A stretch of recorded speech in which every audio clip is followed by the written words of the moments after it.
What is going on, guys? Today we're going to be doing something super cool. We're going to be taking you behind the scenes of a styled bridal shoot. So what a styled bridal shoot is where a bunch of vendors come together and plan a really cool shoot with a bride, a groom, really nice flowers, a stage shoot where everyone collaborates with their expertise. I'm providing the photography, a florist is coming in, we have a limo guy coming in, we're just going to capture really good images for everyone to use in their marketing. And it's a really great way to grow your portfolio if you're just getting into weddings, because it's a less stressful situation. Hey, how's it going? Good, you? Doing well? Are they all in the back, or are you meeting us here? They're coming here now. Oh, okay. I'm Jeremy, by the way. Robert, nice to meet you, Robert. Johnny. Alright, so we're at our first location now. The limo just arrived. Mary and Douglas are going to be coming here soon. We're just trying to relocate a new location to take photos with the limo because this parking lot is not the best for an appeal of the epic coming out of the limo shot. So we're probably going to go to a church up the street and relocate because this is pretty badass. Hi. Nice to finally meet you, Mary. Heard a lot about you. Good things, of course. Douglas. What's up, Douglas, buddy? man. Dude, you get a hug, man. Oh, It's been a while. How you been, man? Good. I know Chris Being here. Johnny, What's going on, Douglas? Nice to meet you, man.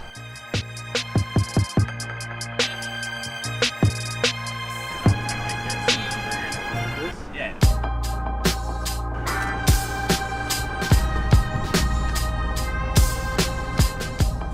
On a normal shoot, I'd really focus on the couple's emotions and their personalities, but when it comes to a styled shoot, you really need to focus on all the little details from the flowers, the necklace, the earrings, and to everything that went into the shoot with the dress, because that's the images that are going to be useful for all the vendors involved.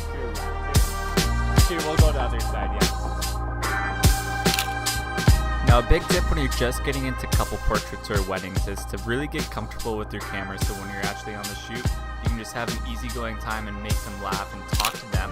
And I rarely actually look at my screen. I think during the shoot I looked at my screen 3 times to make sure the photo was good, because I can actually use the metering mode to make sure I'm actually having a proper exposure.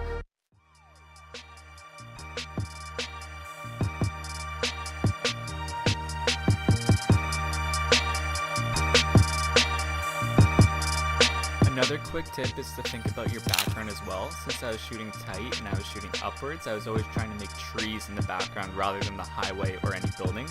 Now for this last shot, if I stood up, you would have seen the church brick in the background, but since I got lower to the ground and used the tree leaves in the background, it made it for a really compelling photo, and the bokeh in it really contrasted the photo.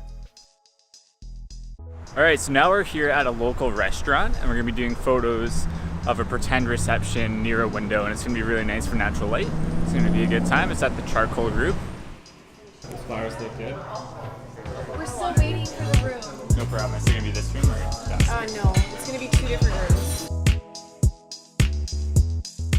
Alright, so a nice trick for doing ring photos is if you have a 50mm, is taking it off, flipping it, and then putting it on your LCD screen, and then you can get a macro shot. It's like turning your lens into a macro lens, and you can get nice and close and get a beautiful shot. Make sure it's by a window. That's the biggest tip for shooting jewelry, is always by a window for beautiful natural light.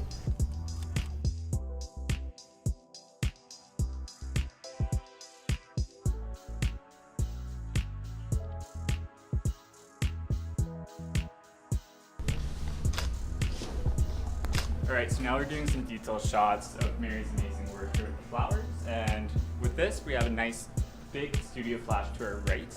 Now it's just going to really add a nice big boom of fluorescent light, and then we also have some tungsten light behind us and above us there, so it's going to add a nice balance of natural field light and then a nice ambient, it's kind of lit by candles type of thing. So yes, we're balancing 2 light sources, but it's not being overthrown by the tungsten.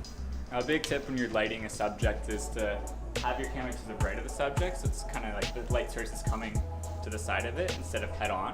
If the light source is coming head on, it's very flat and not dynamic, but if it comes from the side, it kind of gives 3D dimension on the subject, so that's why my flash is right there.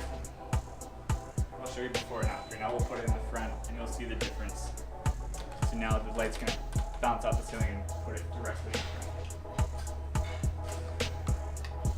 And then it just adds more shadows on this side, highlights on that side. It just looks more dynamic. Now it's just boring, it's flat and ugly.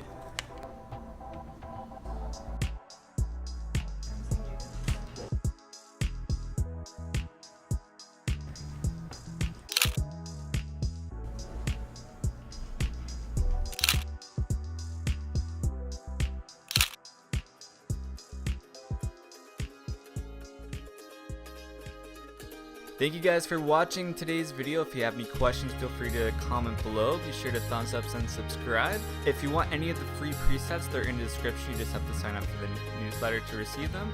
And I hope you guys have a fantastic rest of your day. If you want to get into wedding photography, food photography, or anything like that, setting up a style shoot is really crucial to your growth. So go out there and shoot.